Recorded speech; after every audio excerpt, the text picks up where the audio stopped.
அன்பு உள்ளங்களே, அனைவருக்கும் வணக்கம். நாம் பெரிய புராணத்தில் ஞானசம்பந்தர் கதையை பார்த்து கொண்டிருக்கிறோம். இப்பொழுது அவர் திருவொற்றியூரில் இருக்கிறார். அங்கிருந்து மயிலாப்பூருக்கு செல்கிறார்.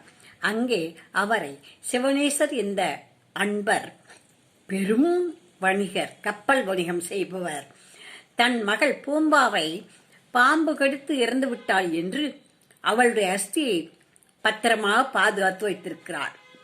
பூஜை புனஸ்காரம் எல்லாம் பண்ணி பத்திரமா வச்சிருக்காரு.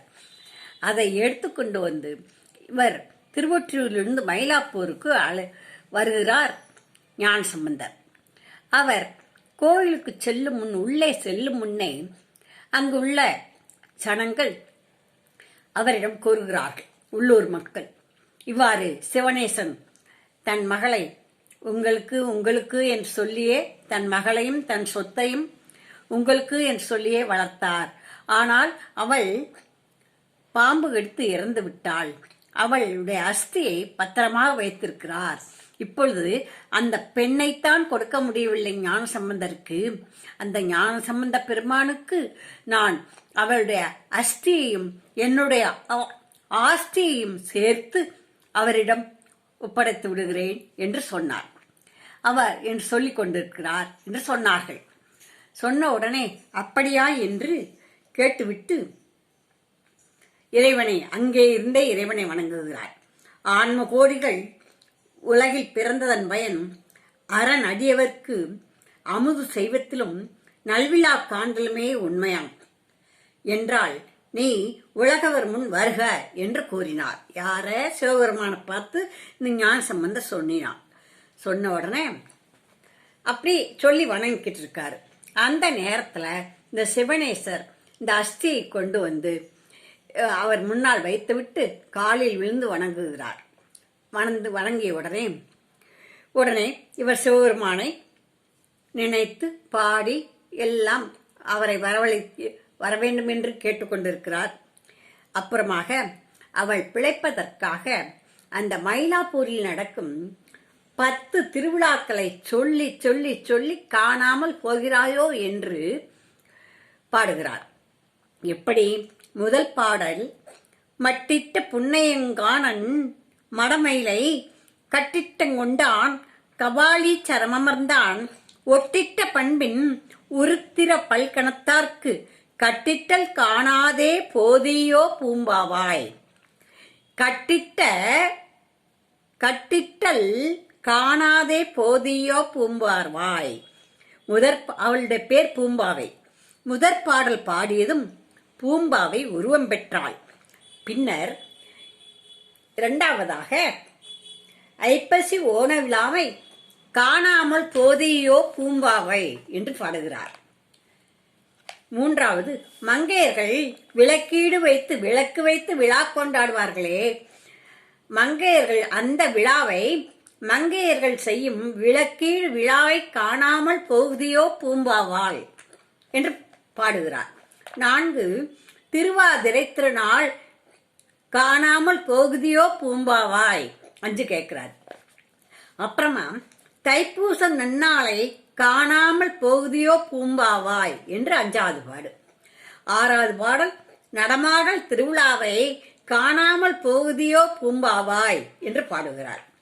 7, பங்குனி உத்திர திருவிழாவை பார்க்காமல் போகுதியோ பூம்பாவாய்.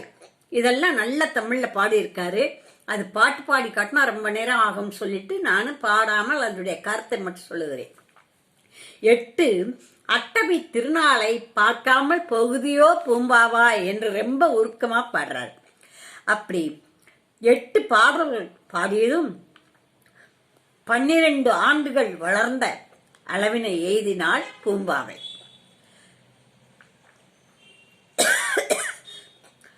அதே மாதிரி 9,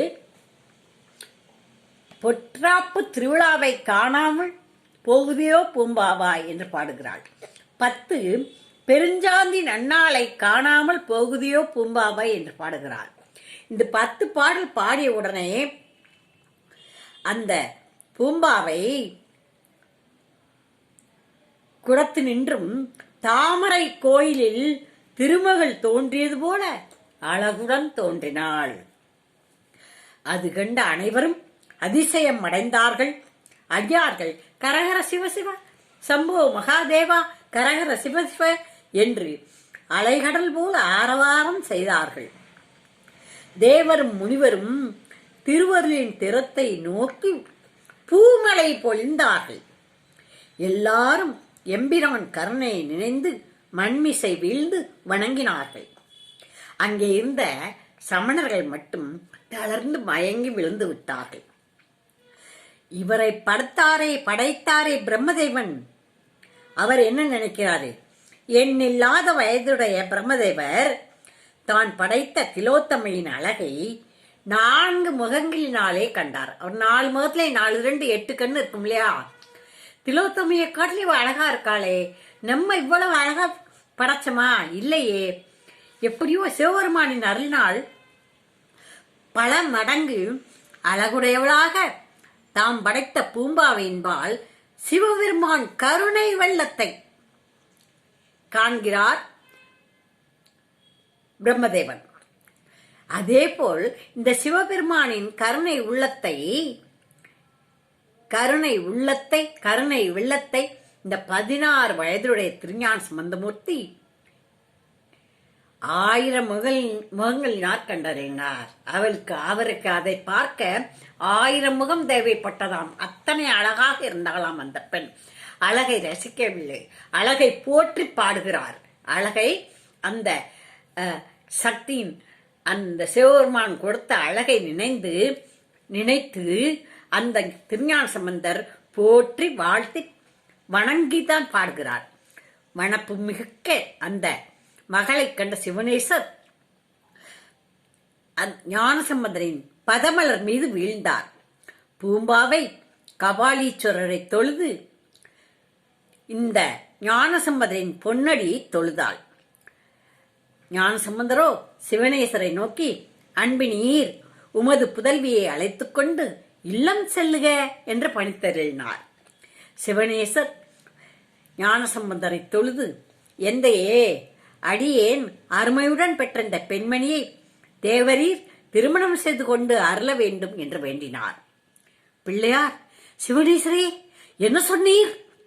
நீர் பெற்ற பெண் அரவினால் இறந்து விட்டாள், பாம்பு கடித்து இறந்து விட்டாள். இவள் சிவபெருமான் கருணையால் என்னால் தோற்றுவிக்கப்பட்டவள். ஆதலின் உமது சொல் தகாத சொல் என்று கண்ணையும் காதையும் வாயையும் பொத்திக் கொண்டார் திருஞான சம்பந்தர். வணிகர் பெருமானும் அவருடைய சுற்றத்தார்களும், ஐயோ, நீங்கள் தான் அவளுக்கு மணாளன் என்று சொல்லி வளர்த்திருக்கிறாரே என்று அவன் திருவடிகளில் விழுந்து கேட்டார்கள். ஆனால் ஞானசம்பந்தர் மூடிய கண்களை திறக்கவில்லை. பக்கத்தில் உள்ள அந்த அவருடைய பரிசனங்கள் எல்லாம் அவர்களை சமாதானப்படுத்தி, இல்லை, ஞானசம்பந்தர் திருமணத்துக்கு இப்பொழுது சம்மதிக்க மாட்டார், தாங்கள் அழைத்து செல்லுங்கள் என்று சொல்கிறார். அப்படியானால் நான் கன்னிமாடம் வைத்து, கன்னிமாடம் என்றால் இப்ப